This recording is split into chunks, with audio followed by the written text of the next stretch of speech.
Good afternoon, everyone, and welcome to the next installment of the Fall 2021 Virtual Book Talk series, sponsored by the Program in the History of the Book in American Culture, here at the American Antiquarian Society. We come to you from the ancestral homelands of the Nipmuc tribal community, a community that continues to thrive here in central Massachusetts. I'm Kevin Wisniewski, Director of Book History here at AAS, and it's my pleasure to welcome you here today. As always, with me is AAS Library Assistant Amanda Kondak. Today's guest is Elizabeth McHenry, who in a few moments will share a presentation on her new book, To Make Negro Literature, Writing, Literary Practice, and African American Authorship, published by Duke University Press earlier this year. Before introducing today's guest, I would briefly like to introduce the Society for Newcomers. AAS was founded in 1812 by printer Isaiah Thomas. We are a research library and learned society located in Worcester, Massachusetts. We're devoted to understanding and sharing the history and culture of North America before the 20th century. As a library, we collect, preserve, and share the printed record of what is now the United States, portions of Canada, and the Caribbean. Our collections include books and pamphlets, newspapers and periodicals, manuscripts, and the graphic arts. In addition to this virtual book talk series, we have a variety of public programs. We offer visiting research fellowships, and we welcome scholars and readers from around the world to use our reading room to work on their own research projects. Now I would like to turn things over to Amanda, who will offer a very quick overview on the platform we're using today. Amanda. Hi, Kevin, and thank you, and welcome, everyone. Before we get started, I do have just a few quick notes on the mechanics of our Zoom webinar format. The chat function is open, so send your comments to everyone. And throughout the presentation, I'll also be posting additional information and links in the chat relating to our speaker, AAS, and FIBAC. And you should be able to save the chat by clicking on the three dots in the chat window. If you have any problems with your visual or audio settings, you can also message me privately in the chat. So for the Q&A portion of the program, we'll be using the Q&A function, which is located on the bottom or top of your Zoom screen. So if you have any questions for our speaker during or after their presentation, please type them in there. And as attendees, you'll also have the option to upvote your favorite questions by selecting the thumbs up icon. And we'll get to these questions at the end of the program. And finally, I would like to let everyone know that we are recording this program and we'll make it available on our website and AAS YouTube channel within the next couple of weeks. So thank you, Kevin. Great. Thank you so much, Amanda. And now on to our program. Elizabeth McHenry is professor and chair of the English department at New York University. Her research and teaching are focused on African American literature and various histories of Black print culture, particularly in the 19th and very early 20th centuries. She's the author of Forgotten Readers, Recovering the Lost History of African American Literary Societies, published by Duke in 2002, which explores the long history of African Americans as readers in the context of their organized literary practices. Her most recent book, which she is presenting on today, To Make Negro Literature, Writing, Literary Practice, and African American Authorship, also published by Duke University Press, returns again to the archives of Black literature to examine a variety of projects and conditions of Black authorship that have been dismissed or gone largely unnoticed in traditional accounts of African American literary history. She is currently at work on a project that aims to uncover the work of Black job printers in the production and distribution of African American literature and the extension of Black literary culture. Elizabeth was elected to membership here at AAS in 2003. With that, I welcome Elizabeth McHenry. Thank you so much. Let me just begin by extending a warm thank you to Kevin and to the program in the history of the book. Thanks for organizing this and also for all of you tuning in today. I'm especially grateful to all the friends and students and former students and colleagues who are here, many of whom helped me labor over this book, whether they know it or not. It seems important to acknowledge that this book could not have been written without the vibrant community of scholars working at the intersection of Black studies, African Americanist inquiry, and print culture studies, who made strong arguments for centralizing what in the past might have been considered peripheral sites of literary history.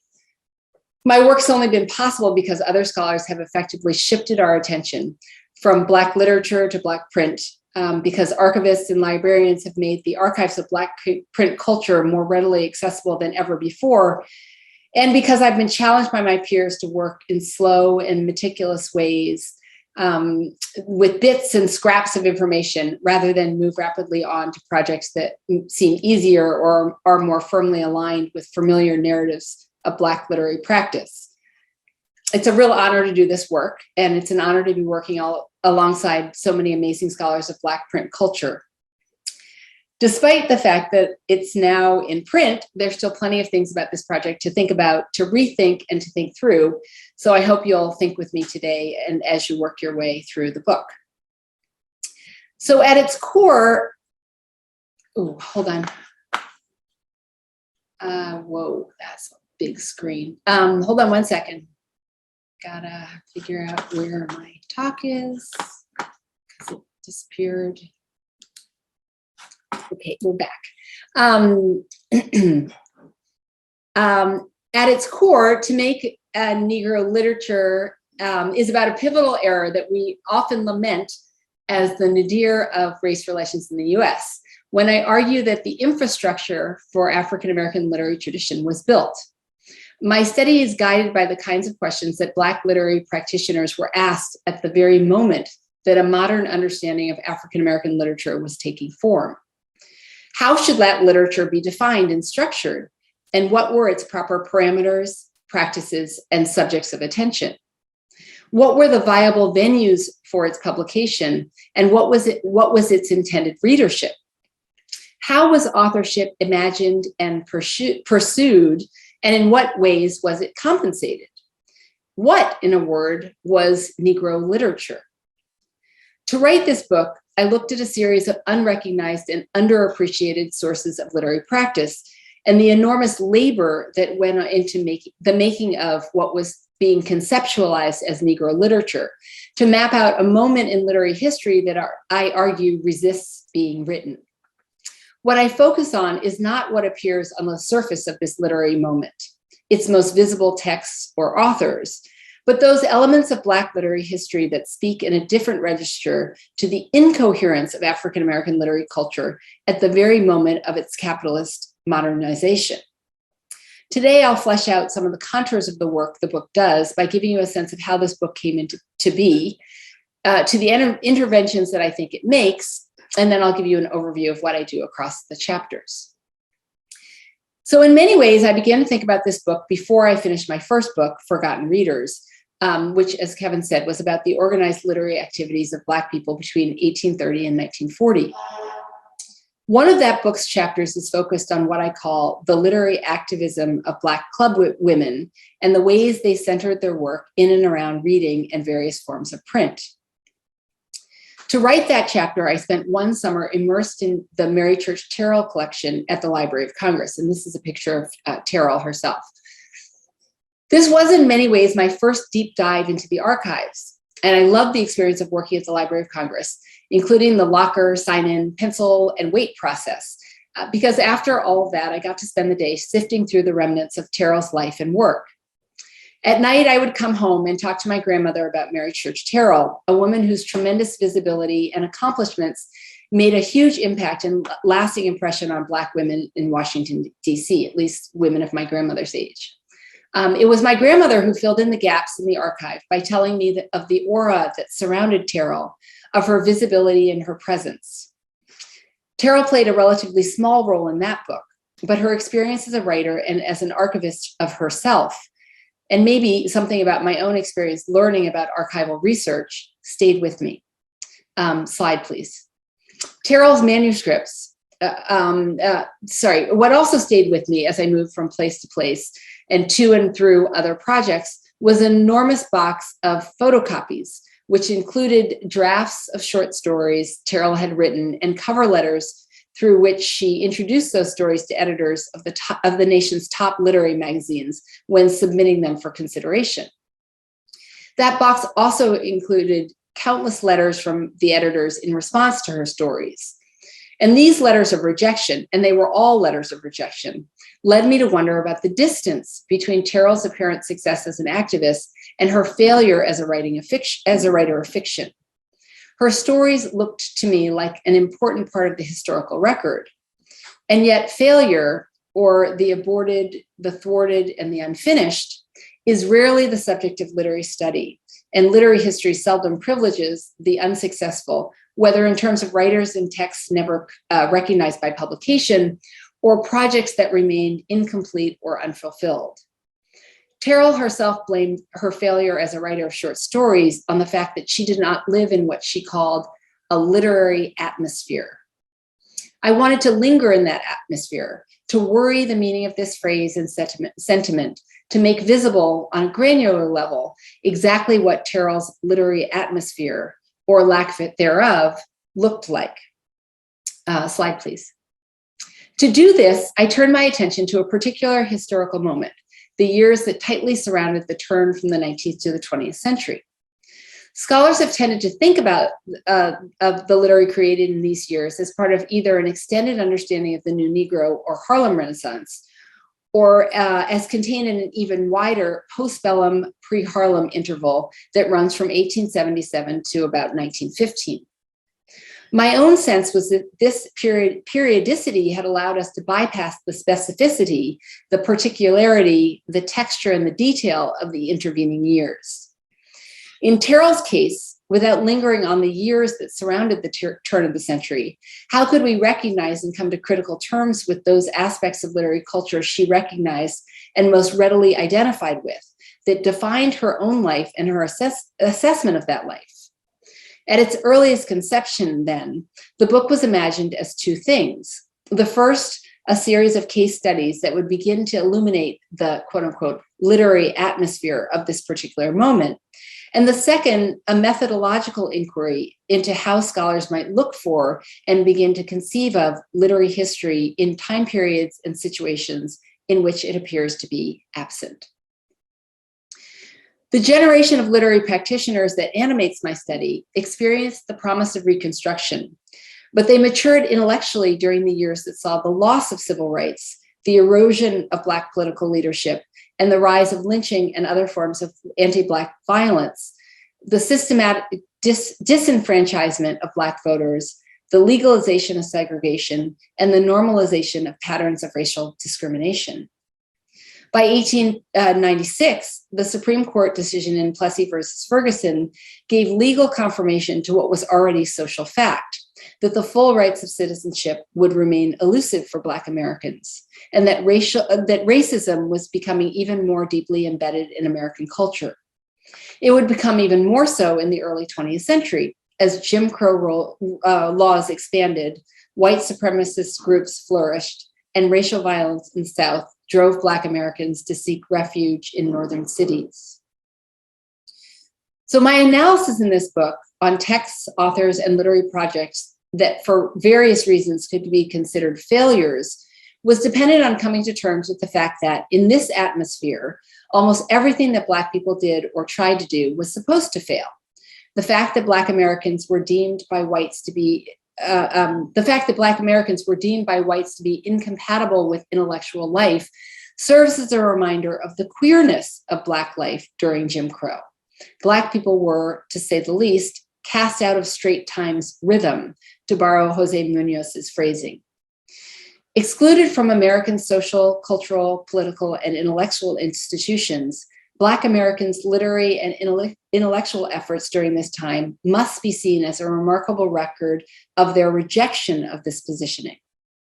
In recent years, the idea of success, and more specifically, the attendant category of failure, have proven to be rich sites of theorization for scholars of queer studies. My attention in this book to the way that failure resonates queerly draws on Munoz's understanding of queerness as a forward-looking mode of critique. In this context, failure can be recontextualized as a rejection of what is.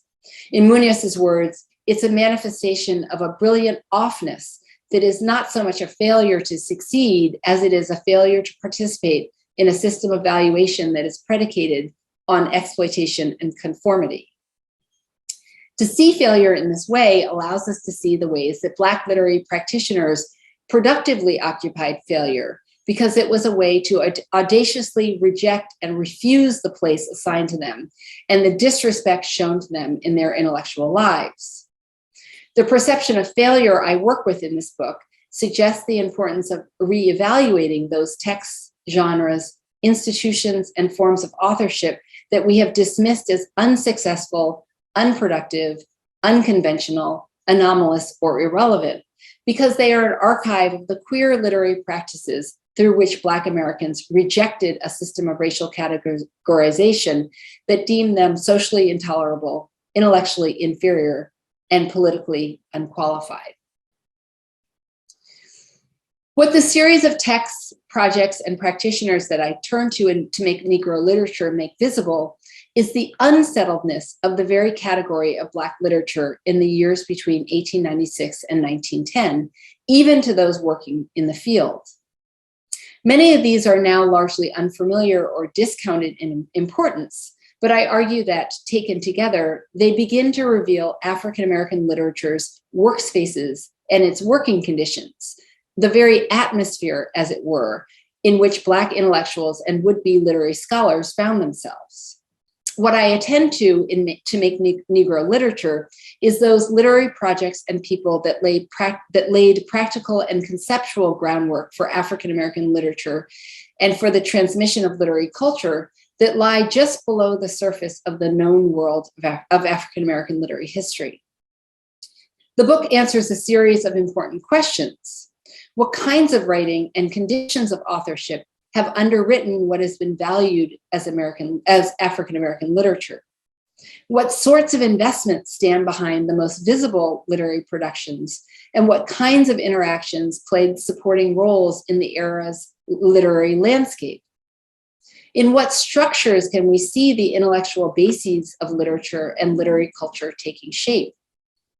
The goal of this book is to bring to the fore what lies hidden, often in plain sight, in the background of literary history, as a way to rejigger both our understanding of turn-of-the-century African-American literary culture and our conception of the appropriate objects of African-Americanist literary inquiry.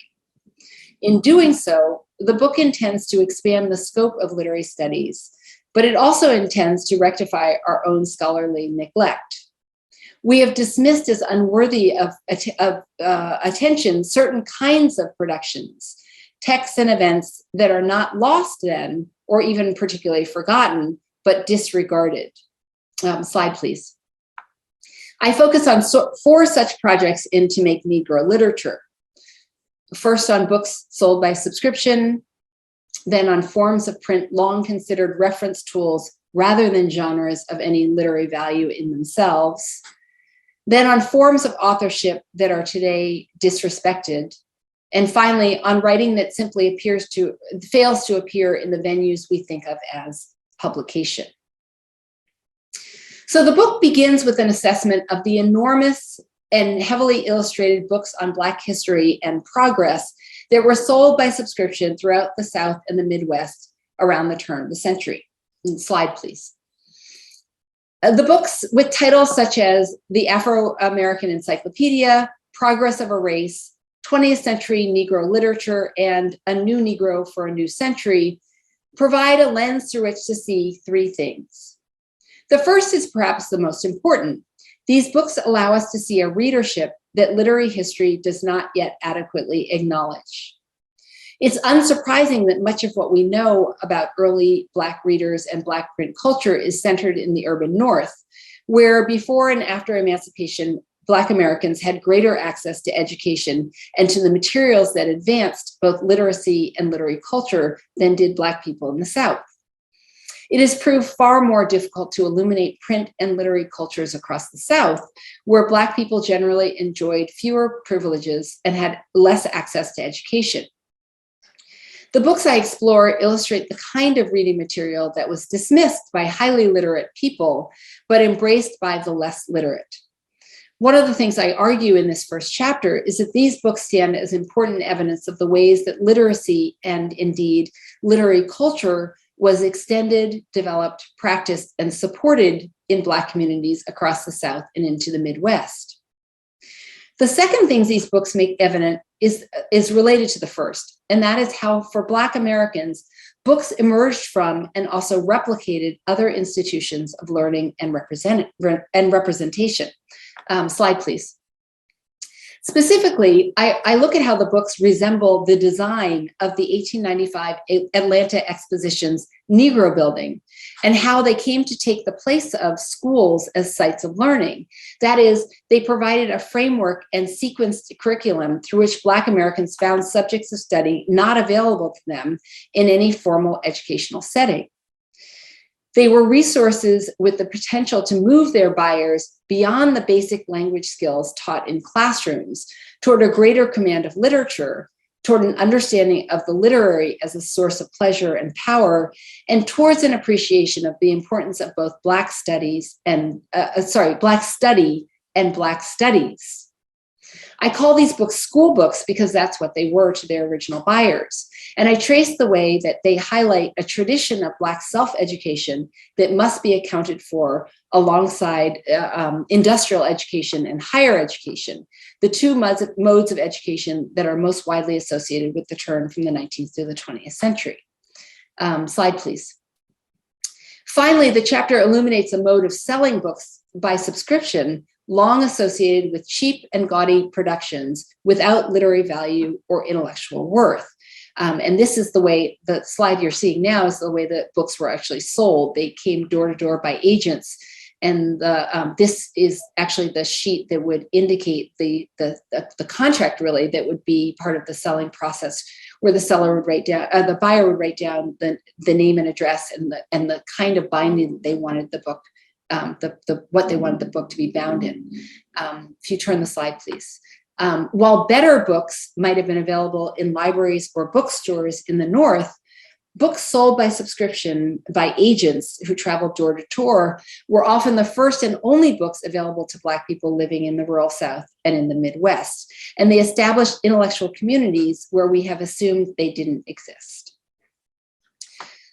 So one of the most important things to make Negro literature does is to highlight forms of Black authorship that have gone underappreciated. And one of the things I look at in the first chapter is a kind of authorial project that is curatorial in nature and located in the process of selection and compilation. If you turn the slide, please. The book's second chapter is again interested in curatorial work and the development of intellectual community in the ways turn of the century literary practitioners thought bibliographically, which is to say how they returned again and again to the form of the list as a means through which to catalog and frame Black print culture. One objective of the cluster of lists and bibliographies created in this period was clearly enumerative. They documented an ongoing effort to announce Black Negro literature and to resolve questions about its existence and its historicity. But complementing Laura Helton's work on information technologies, I show them to have also been powerful tools of investigation that were used by practitioners to test and stabilize how Negro literature would be seen, how it would be defined, and how it would be used. Slide, please. The bibliographies I explore show how literature was being conceptualized in the late 19th and early 20th century. And the chapter brings to the fore the ways that lists and bibliographies were a crucial mode of Black intellectual practice. They were structures through which their creators worked to assemble and sort elements of Black print culture to make it both visible and usable. And this is Daniel Murray's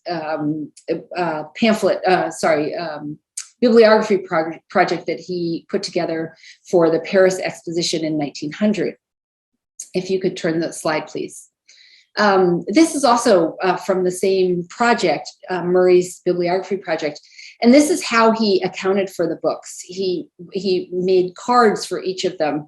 And you see the kind of information that he focused on, and also the problems of Negro bibliography, of Black putting together a collection of Black authors One of them where he has name of publisher, because he knew what should be part of a bibliography. But in this case, the name publisher wasn't given. And you'll also see, hold on, I'm looking closely. He also talked a lot about the project of how you, in fact, identify a book racially. In other words, how you know how the race of the author was. And in this case, he knew the race of the author because he writes it on the title line. He said, portrait of author. So that helped him along the ways in figuring out, like, who was a Black author and what counted as a Black author, and how you knew if a book was authored by a Negro author. You can leave this slide. In this, Black bibliographers participated in what was a national movement to establish the parameters of American literature, which took place alongside the professionalization of bibliographic studies and the shifting of literary culture from a pastime to an intellectual pursuit, increasingly associated with greater access for scholars and organized study. Slide, please. The array of lists I study here, which includes those published in the context of the school books that I examined in chapter 1, in Daniel Murray's bibliographic projects for the 1900 Paris Exposition, which I showed you slides of, and a series of bibliographies through which W.E.B. Du Bois worked to create a population of what he called general readers, equipped to study the problem of the colored line in academically rigorous ways. And this is what you're looking at now is part of one of Du Bois's lists. All of these lists help us to see lists and bibliographies as important elements of Black print culture. The authors of these lists themselves authored Negro literature, not only by guiding readers to it, by making it findable, but also by showing how Black print should be valued, historicized, read, how it should be organized. For instance, as you see Du Bois doing in this page from his larger larger bibliography. If you change the slide, please. If the first two chapters of To Make Negro Literature focus on authorship that was curatorial in nature, the following two chapters shift their focus to two different kinds of authorship, both of which might best be described as hidden. In chapter 3, I consider a form of authorship that hasn't received scholarly attention in African-American contexts. Those who author not themselves, but others. Slide, please. It's no secret that T. Thomas Fortune, who's on the left, wrote much of what was published under Booker T. Washington's name around the turn from the 19th to the 20th century. But little attention has been paid to Fortune's experience writing for Washington, or to the ways that Fortune quite literally orchestrated Washington's career as the author of books.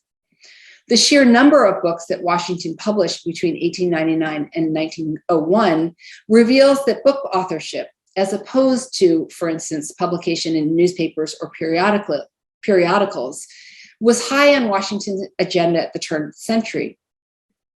This chapter looks at Fortune's role in setting that agenda and the embodied labor of writing that supported the facade of Washington's authorship.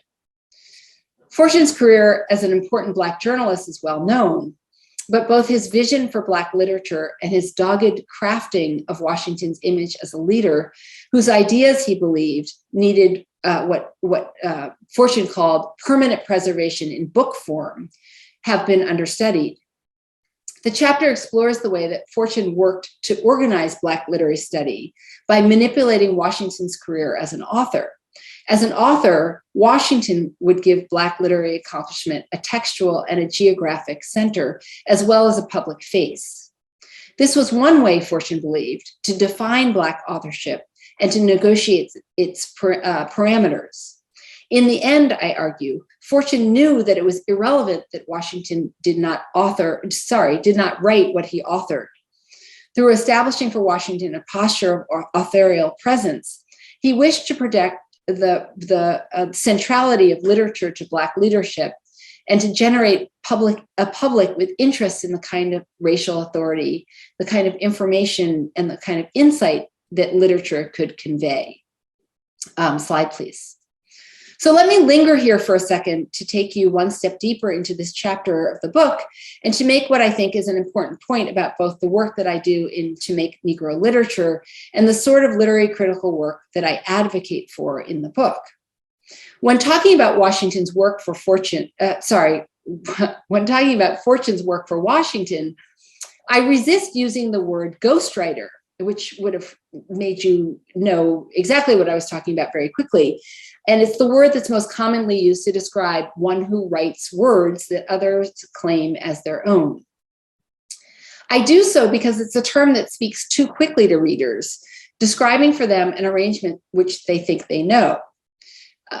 Whereas Washington has been characterized as a writer who distanced himself from his writing, my work examines that distance from a literal perspective as a way to see both Washington's authorship as a public posture and Fortune's writing as a daily practice, one which was labor-intensive and poorly compensated, and which took place largely in solitude.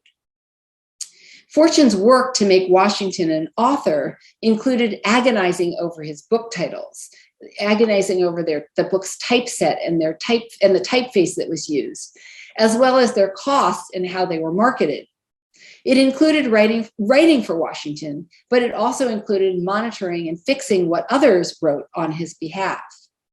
It included lessons in literary craft and style designed to make Washington more attuned to what went into good writing. Your propensity to cut sentences short and to leave out qualifying clauses in subordinate sentences cannot be tolerated in a book, Fortune explained to Washington on one occasion, reminding him that, and I quote, "clearness of thought and lucidity of diction in a book are indispensable," unquote. Worse than readers' disagreement with Washington's controversial ideas, Fortune knew, would be their recognition of his weak writing and his timid mode of address. In Fortune's words, "it would ruin us." These nitty-gritty aspects of Fortune's work underscore the precarious nature of Black authorship. They also make visible aspects of literary study that remain under-theorized in Black literary history. And one of the important ones, I think, is money. One thing that my work makes visible is how Fortune thought about how he should be compensated, the value of his time and his writing at the moment Black writing took on political and commercial value, and how he tried to make that value apparent. In one instance, with the intelligence of someone who had been a printing compositor, he carefully calculated the value of word to printed page. And here's what he said. He said, 15,504 words equal 272 words to printed page equal 57 printed pages at $3 equal $171. In another source, he used a different metric of the amount of time he had invested to alert Washington to what he expected to get paid for his writing. He said 40 days taken from other work at the rate of $5 a day for such work came to $200. While Washington's authorship proved lucrative, Fortune's writing did not. And what's more, as Washington won praise as an author, Fortune's writing, which included his own fiction and poetry, and which was deemed very good by the literary establishment, was rejected by the very publishers with whom he wished to work. The complexity of Washington's claim to authorship as a public identity or performed role, and Fortune's labor as a writer serves as a reminder of the complexity of African-American literature at the very moment of its capitalist modernity. As Washington's books became a commodity, Fortune's writing and his intellectual labor on Washington's behalf became obscured. So the story of Fortune's frustrations as an author of fiction and his never completed book projects serves as an important reminder that the sum total of Black literary history includes not only what was written and published, but those literary attempts that were imagined and never realized. The final chapter of To Make Negro Literature is centered directly on literary failure. Slide, please. In turning to the story of Mary Church Terrell, And let's turn to the next slide now. I illuminate one writer's painful recognition of her own failure as an author and what she did with that failure. While Terrell was recognized as a successful lecturer, journalist, and activist, she believed more than any other. Let me start again. While Terrell was recognized as a successful lecturer, journalist, and activist, she believed that more than any other form, imaginative literature generally, and the form of the short story specifically, had the potential to speak to the race problem and to the lives and struggles of Black people in ways that nonfiction and journalists could not. Slide, please. Whereas Terrell was sought after as a public speaker, and her journalism appeared in African-American print sources throughout the first decade of the 20th century. Her archives at the Library of Congress are full of the unpublished short stories that she wrote and tried to place in the nation's elite literary magazines. The collection at the Library of Congress also includes a dispiriting series of rejection letters from the editors of these magazines that made clear to her that she lived in a political atmosphere that was unsupportive of her literary ambitions and of literary ambitions like her own. The chapter explores the ways that Terrell used this knowledge and the form of the cover letter to mount a protest against a publishing industry that refused to accept creative works by African Americans. By continuing to submit stories that she knew would be rejected, she challenged editors to establish rather than acquiesce to public opinion, and to open their pages to stories that might counter the influence of racist narratives, of the racist narratives they widely circulated. It was not a campaign, I argue, that was waged for her own benefit. She realized that her own writing would not be published. But from her own failure, she was trying to make future failures by Black authors less likely.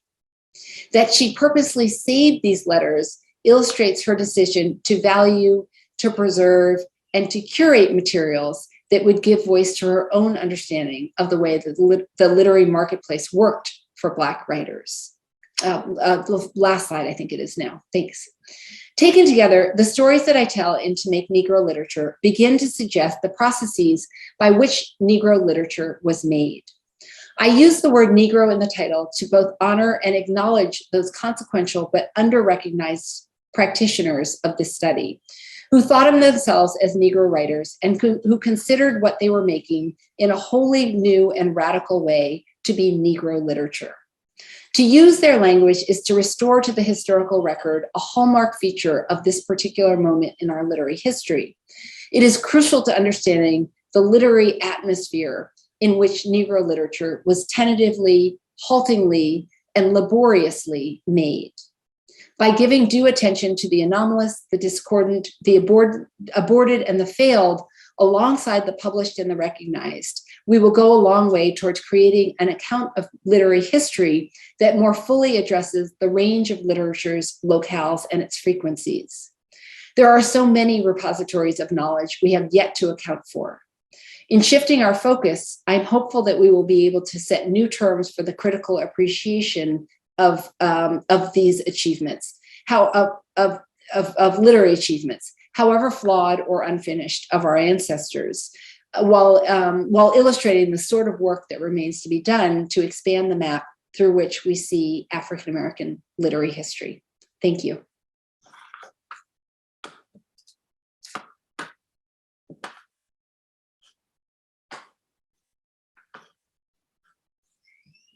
Thank you very much. Very much appreciated. For those who are in attendance, the Q&A is open, so you can submit your questions into that chat, and in a moment I will read them off. Just get this set up here. There we go. While we're waiting for questions to arise, I'd love to just kind of start things off, Elizabeth. Your book continues with this ongoing question, that we've really raised, I think, in these book talks from the beginning, and that really is about what counts as scholarship, about what counts as literature. And I think your work really, it kind of expands those definitions of literature in terms of what's included, who's included, but also how those definitions have been shaped and how researchers today can seek that out and continue to expand those definitions. First, I'd really like to wonder if you could start by just discussing your time in various archives and about the decision making over kind of the categories that you framed in each of those chapters. But also, if you could offer some criteria for examining those works as literature. So you've really kind of introduced the Library of Congress repository of Mary Church Terrell to me. And so I'm specifically thinking about her in terms of how she might serve as an example in that case. Yeah. A lot of people know this about me. My work in graduate school was not particularly archival, and it was not on the subject of my first book. It wasn't on Black readers.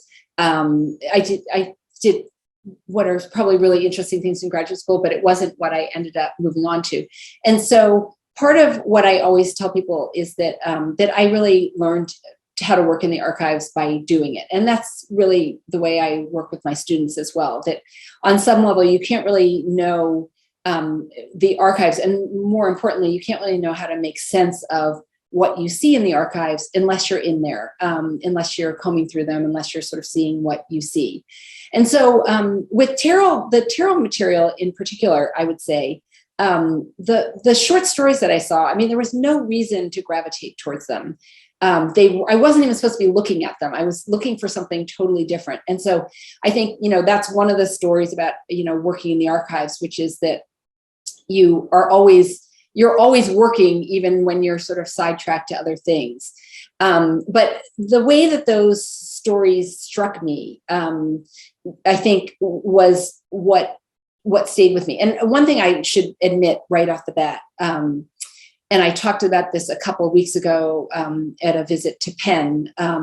But part of the problem with a lot of this material is that it's astoundingly boring. It is literature that is very hard to read. And Terrell stories, I actually think there is a certain quality, a certain value to them. But in many ways, there are also many reasons that they are not being republished today in volumes.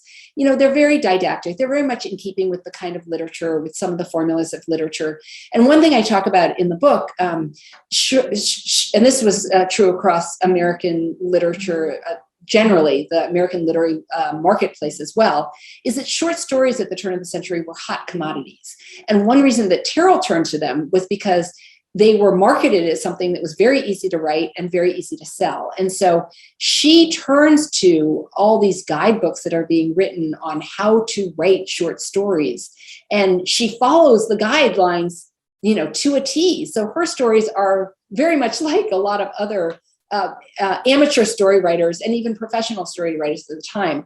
But I think that's one of the things to sort of come to terms with. So if we, neglect all the literature that's sort of formulaic in quality, or that strikes us, as do the books I talk about in chapter 1, as at least initially so freaking boring that you can hardly stand to open them, then we're overlooking a huge cache of literature that was really important at a certain time, that had value that we may not be able to automatically recognize, in part because, we do have access to bookstores and we do have access to different kinds of literature. So I think that part of the reason, there's so many reasons why this book took so long to write, but I'm sure that I think part of them was that I didn't really know what to do with this stuff. Like I had this, sense that it was really important, and it felt really cool to me. Like I loved the material that I found, and the books in chapter 1, I loved having them on my shelf. I loved holding them, and I loved talking about them. I loved taking them into classes, and I talk about, I sort of fumble around to try and figure out their value, but it took years to figure out, to sort of work my way back into the time periods in which those books were appreciated. And it took me years to figure out that whole process of selling by subscription. And that process is key to understanding, who read these books and in what way were they read and why were they an extension, for instance, of literary culture, and an extension of literally literacy skills from very basic to more and more and more advanced. And I think, that's located in the process of how they were sold and how they were marketed, and how they were written, that what I referred to very briefly, but the authorial project that becomes visible in their pages. Thank you.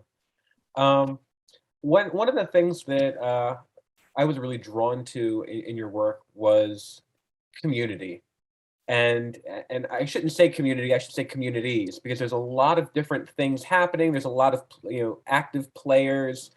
There's a lot of different communities, but there's also a lot of different camps. So there's a lot of time addressing readership. When you talk, I know, about the subscription books in particular, your focus is on local communities and on reading at home. But you also mentioned printers and compositors and salespeople, and then of course you talk about editors, writers, ghostwriters, and the producers of the text itself. I wonder, to what extent during this period do we have a lot of different groups and pockets of people and individuals doing a lot of different things, and to what extent is there this kind of larger collaboration, this larger kind of national aura or sentiment or recognition, of movement, towards, literature? Yeah, so the turn of the century, the late 19th century into the early 20th century, in the American context, is precisely when the modern university, the university that we know it, with departments and fields and sort of courses of study that we now recognize, that is the moment that those things are taking shape.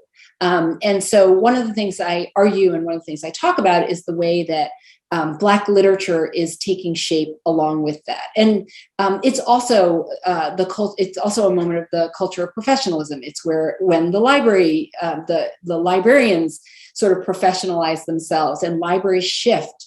And they organize and they become open to scholars.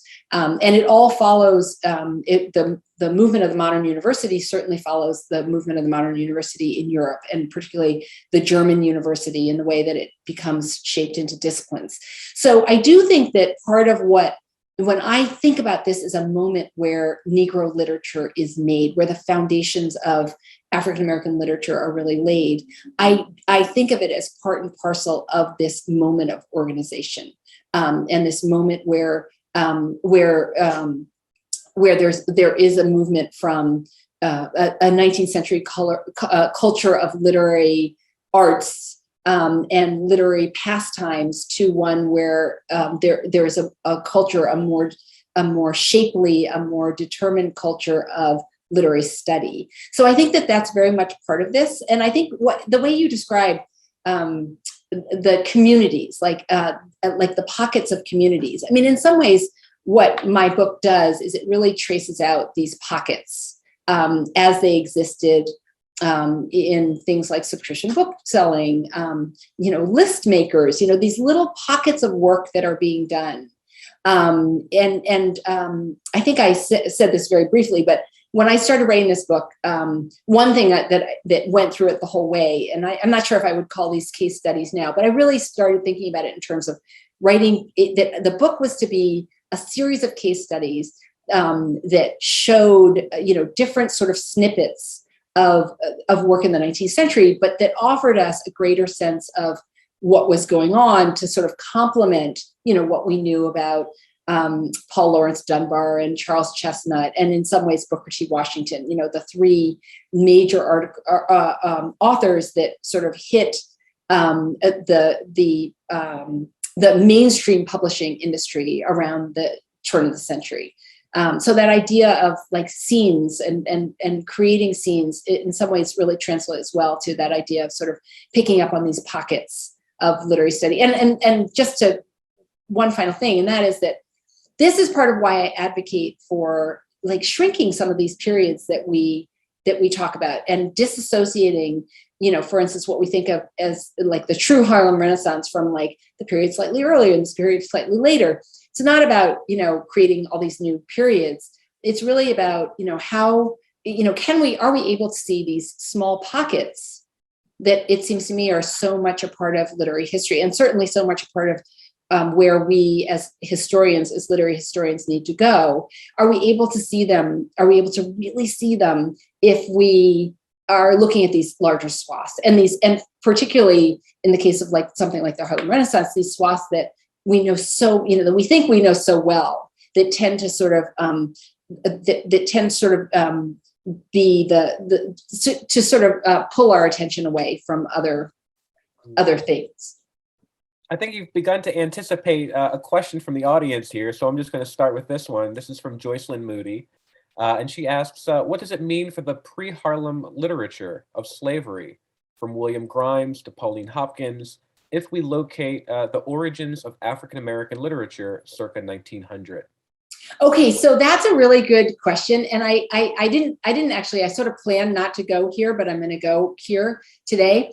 So my argument is really, really, really super, super, super distinct from, for instance, Ken Warren's argument in what was African American literature.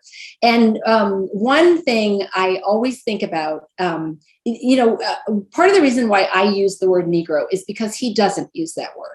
And he's got an argument for why he doesn't use that word.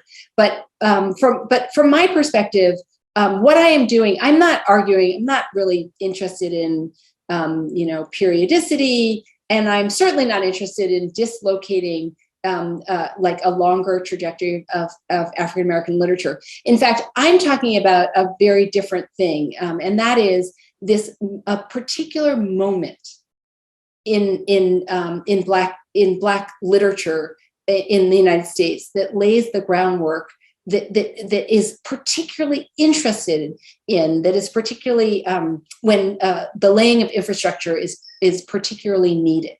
So I don't think of everything that came before as not part of this. What I'm talking about is a generation of scholars that was that saw, and it came with the turning of the century, that whole idea of a new Negro for a new century. It came with, it seems to me, Plessy versus Ferguson, and Plessy versus Ferguson is just the legalization of all the things that are going on at this moment.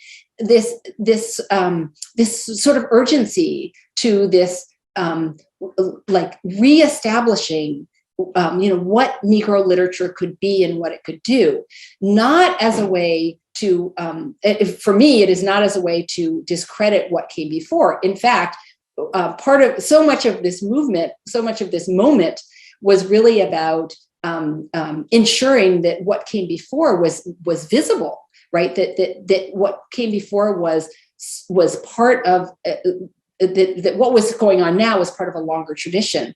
What I'm saying is that at this moment, what became so interesting is the deliberateness with which this infrastructure is being laid. And also, I would say what's happening at this moment is that Black writing is becoming a commodity, right? This is happening. And so controlling that and sort of exerting authority over that, I think, is part of also what's happening, right? How are we going to organize it? Not how is it going to be just claimed and sort of how is it going to run without control? Thank you. I have a million questions now that are coming to my mind, but other questions are not coming in, so I want to turn to those. Angela Ray here writes, fantastic or fascinating talk. What lessons can contemporary scholars learn from the challenges faced by turn of the 20th century bibliography makers who had the difficulty of identifying, quote, Negro authors? What factors should we weigh in identifying individuals in the past by racial categories? So interesting. One of the, it's so interesting because I write about these lists, but I also write, particularly in the case of Daniel Murray, about the process he went through. And in fact, with Daniel Murray, we have the preliminary list, but we don't really have like the final list. And in fact, one thing I write about is, of course, for him, the list was never complete. It went on and on and on because he kept reshaping what it would mean. And in fact, he eventually moved away from list making, the kind that I showed you a picture of, what we think of like the grocery list making. And he became more and more convinced that Negro writers needed to be described in prose, right, in longer sort of historical and descriptive ways. So this whole process for him of coming to understand Black literature was not only about like identifying the names, but also for him, for Daniel Murray, it became more and more and more about contextualizing the writer. And I think that, I mean, for me, that's one of the things I think, I suspect that we are moving away from thinking that making a list, which just has, Black writers on it isn't enough, right? That we need to talk about the context in which those writers are writing, and we're also moving away from Black national borders, right? And thinking about, in fact, the whole idea even of, I think, from my perspective, of writing even on African American print culture is getting kind of old, right? I mean, I think we're all thinking in terms of removing national boundaries and thinking of it in ways that are both transnational and diasporic. So in some very real sense, it seems to me that if we are to, resuscitate bibliography, and it's happening. I mean, if you think about the Black Bibliography Project, that's one of the ways. Our ability now, and in part because we have computers, is to not only list the book, but to list all kinds of conditions of the book, right? And those are material conditions as well as, details about the author. I mean, the way that we can link things now, I think, is precisely the kind of thing that Daniel Murray is trying to do in his eternal, never finished bibliography project in some ways. So I think that in some ways we do learn from him, and we now have the technology that we can actually make bibliography a much more fruitful thing, and a thing which begins to show us some of the projects that we could be doing, right? That some of the projects that are invisible if we are just listing books, but become much more visible when we're looking at all sorts of other either commonalities or distinctions between the books and the authors and the publishers, for instance.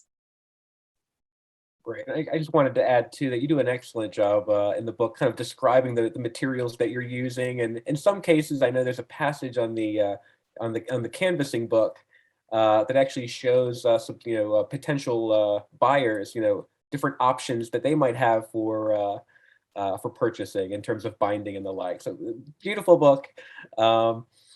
We do have time for 2 more questions. I hope folks can hang around a few more moments longer to hear these. One question is, what factors may have contributed to the rejection and or obscurity of Terrell's short stories during the postbellum era? Well, okay, the biggest thing is she was writing about middle-class Black people, and she was writing about the kind of discrimination and that they faced. And the literary marketplace would much have preferred that she write about lower class Black people who spoke in dialect. So that she didn't write in dialect was a huge problem. In fact, she published one story in her lifetime, one story, and it was written in dialect. And she came to realize, she talks about how, like, this painful realization that the only reason it was published was because she had written in dialect. But I think, her subject matter is one of the big reasons. I also think that her stories are really didactic. In other words, she was pretty heavy-handed with, sort of showing the kinds of things that Black people faced, and then sort of also showing the ways that they were able to sort of skirt around some of the restrictions that they faced. So, for instance, she writes one story very briefly, which is about train travel in the South. One of the things that she herself was incredibly painful for her. I mean, riding these Jim Crow cars, and it wasn't the discomfort; it was the fear of what could happen, particularly in an overnight train travel. And she was on them all the time. But she writes about a young girl, and the girl endures this train travel home from a school in the North, very much like Terrell's own life. And it's a horrible trip. And she's in fact attacked by white men, and she fights them off. But on the way back, she serves as a nurse for a white child, and she's allowed to ride the train in comfort in the first class car and eat in the dining car and everything like that. So I think in some ways, Terrell was also writing about people like herself, and she was writing about people who at times had access to ways of overcoming or like pulling the wool over people's eyes and doing the kinds of things that they were forbidden from doing. And so I think in some sense, everything about what she was writing about was not the way that that this mainstream literary establishment wanted Black people presented. In fact, in their pages, what she wanted to do was she wanted to publish in those venues because they were the venues that were also publishing these stereotypical depictions of Black people, and they were not willing to wage that battle in their pages. Thank you. I think we have time for just one more question. I'm sorry if I didn't get to your question today, but I will pass those on to Elizabeth. Ben asks, thank you for such an engaging and interesting talk. I enjoyed your description of reading in the Library of Congress and then your explanation of training yourself to do archival research. This is one of the most popular questions that come up, the process of writing, the time in the archives. Ben continues, I'm struck too by the way you describe the struggle to think about literary values that make something interesting found in a collection. I'd love to hear more about when and how you felt you were ready to turn from archival research to begin crafting and constructing a narrative. Oh, that's a really good question. So, with the Terrell stuff, I managed to eke out an article, which is very much the basis of the chapter. But I somehow managed to do that. Partly, I think, because I'd been working with the Terrell stuff. So I think I published an article on that, and I managed to get the narrative out within, a few years. And that was a really important article because it really laid the groundwork for what I was doing. And it made me start thinking about failure and all sorts of other things. But I will say, for instance, with the first chapter on the subscription, the book sold by subscription, I did not find the narrative for that, even though I knew I wanted to write about those books. I found part of it in 2012. So even forget when I started trying to find it. That was that was 10 years ago now. And that was only part of it. And another part of that narrative, it's a chapter that has more or less 4 parts to it. But it wasn't until 2018 that I sorted through this whole idea about literacy and the schoolhouse, the way that these books resembled schoolhouses. So that is an 8-year span. And even then, part of the problem in this book is that I tell these really complicated stories. I mean, they're super complicated. Like the story, the Booker T. Washington story. I mean, I had that written, but that was like hundreds of pages of telling this story that really didn't hold together. I mean, and it was just, I showed it to one of my colleagues and she was like, oh, it's great. But it's literally, she was like, I get lost some places. There are places that I get lost. I mean, it was so hard to follow, in part because the problem is the archives sometimes give you too much too. So you are fascinated and you have all this information, and to whittle it down to, it's not just whittling it down to a narrative, but it's whittling it down to a narrative that is understandable, and that can translate. And so it wasn't until I think, like 2019 that, and remember how long the production process is. I mean, I've been quote unquote done with this book for a long time, but in 2019 was when I took this mess of all these words and I cut and whittled and sharpened and I think in that process was when for that chapter I really found the narrative. So I feel like I've worked on this book for more than a decade.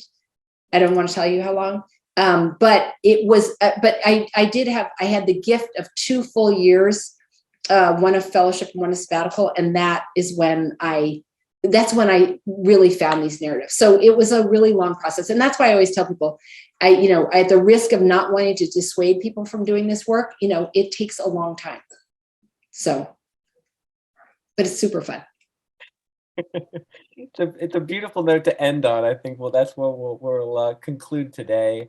Thank you, Elizabeth, for joining us. Thank you very much. I appreciate it. Thanks. As a reminder, this talk will be published on the AAS YouTube channel in the coming weeks. I encourage attendees today to complete the evaluation that is included in the chat and to check out future AAS programs by signing up for the History of the Book mailing list. We have a robust lineup of upcoming programs. On Tuesday, November 30th at 7 p.m., we're hosting The Hidden History of the American Revolution with Woody Holton. On Thursday, December 9th at 7 p.m., we have Georgia Barnhill, who will present on her new book, Gems of Art on Paper. And the next book talk is scheduled for December 2nd.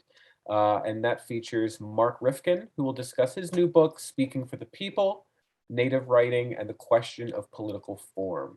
As always, thank you so much for attending. I will see you next time.